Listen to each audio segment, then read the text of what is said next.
ang nananalis sa akin ay makagagawa ng mga ginagawa ko at ipapatito sa mga pupunta na ako sa Ama. At anong dalagin ko sa Ama sa mga ating ginagawa ko upang magpanangalan ng Ama sa mga pagkakalan. Kaya yung ito ang nagawa ko.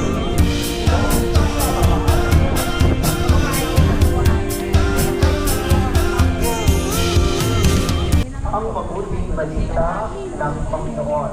Pinupuri ka namin, Panginoon. Muli po, magandang umaga sa inyong mga naririto sa atin sa pambansang Dambana, kayo din sa mga patuloy na nakikisa sa atin via live streaming, lalo din ang mga kababayan natin sa iba't ibang panig ng mundo.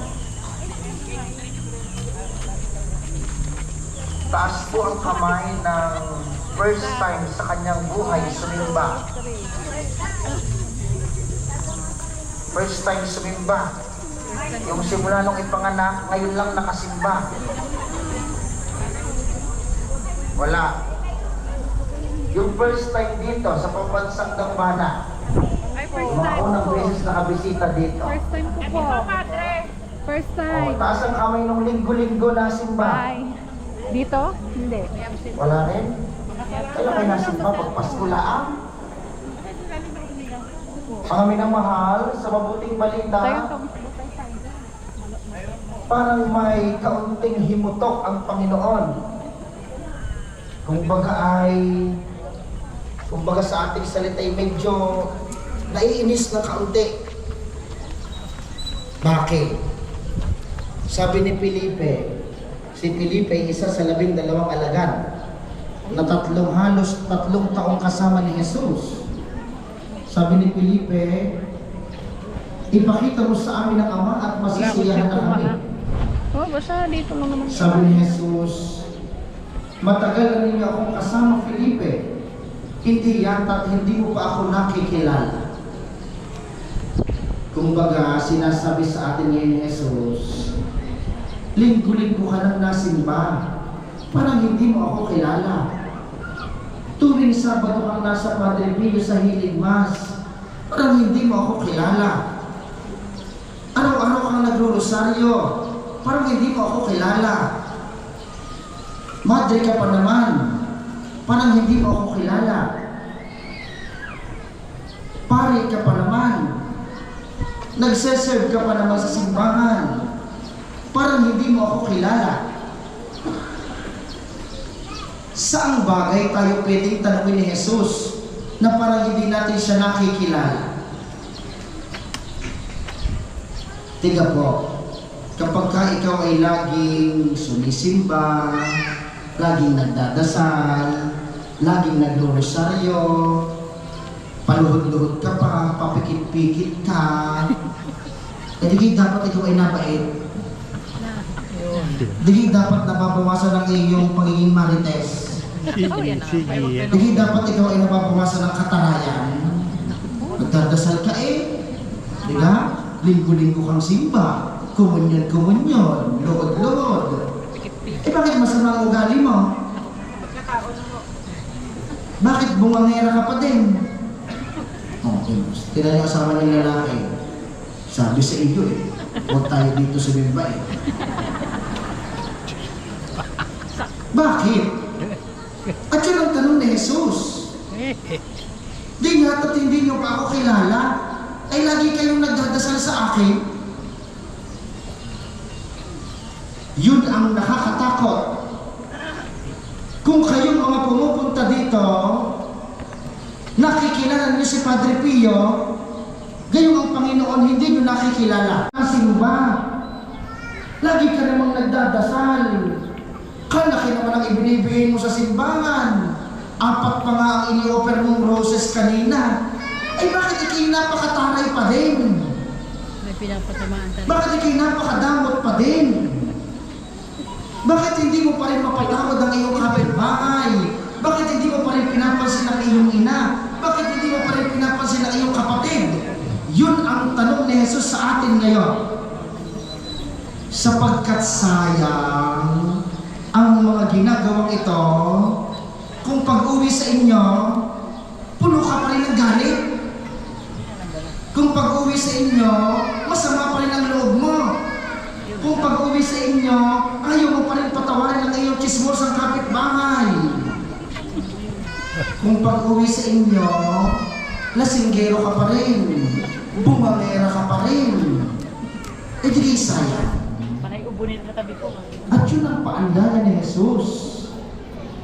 Ano ang daladala mo ngayon? Sakit, kahilingan, gustong magkatrabaho, gustong makaalis ng ibang bansa, gustong umunlad ang buhay, gustong magkasyota, gustong yumaman, gustong tumama sa wedding, kung ano man yan.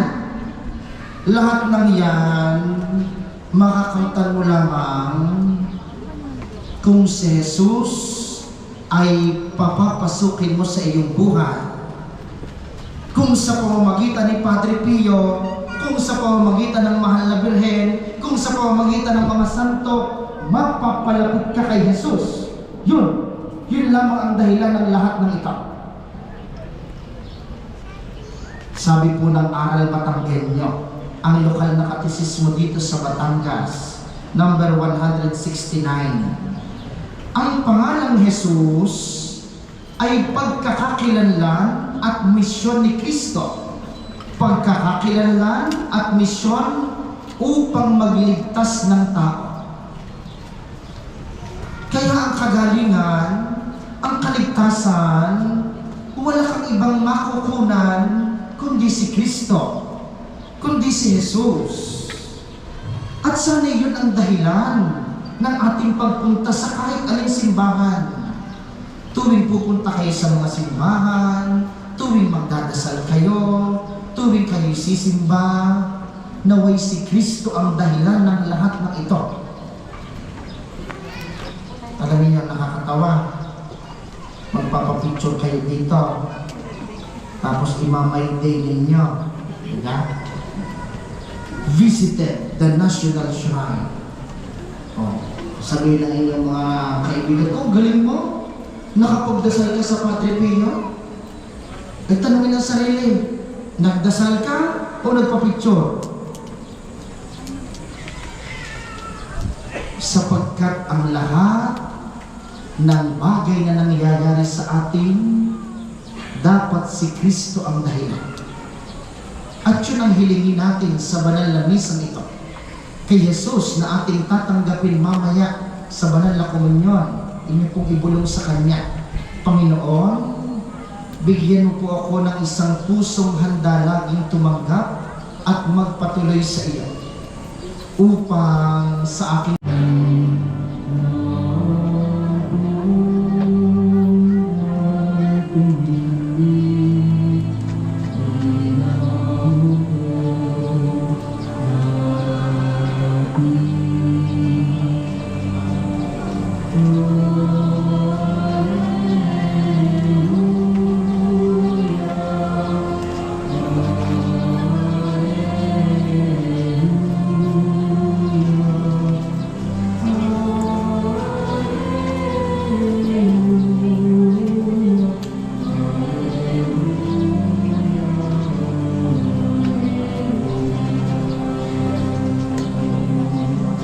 iyong bendisyon sa mga gamit na ito sa pananalangin, ang mga rosaryo, mga imahen, mga dasalan, mga healing rag, mga miracle oil at mga bulaklak na rosas na nagpapaalaala ng iyong kabutihan, kabanalan at pagmamahal sa amin upang ang lahat na dumulog at magdasal gamit ang mga ito ay magtamo ng iyong awa at biyaya. Loobin mong tularan nila ang kabanalan at aral ng Panginoon at mga santo magpasawalang hanggan. Amen. Ama namin, sumasalangit ka, sambahin ang ngalan mo. Mapasa amin ang kaharian mo. Sundin ang loob mo dito sa lupa para lang sa langit. Bigyan mo kami ngayon ng aming kakanin sa araw-araw at patawarin mo kami sa aming mga sala para lang pagpapatawad namin sa mga nagkakasala sa amin. At huwag mo kaming ipahintulot sa tukso at iadya mo kami sa lahat ng masama. Amen.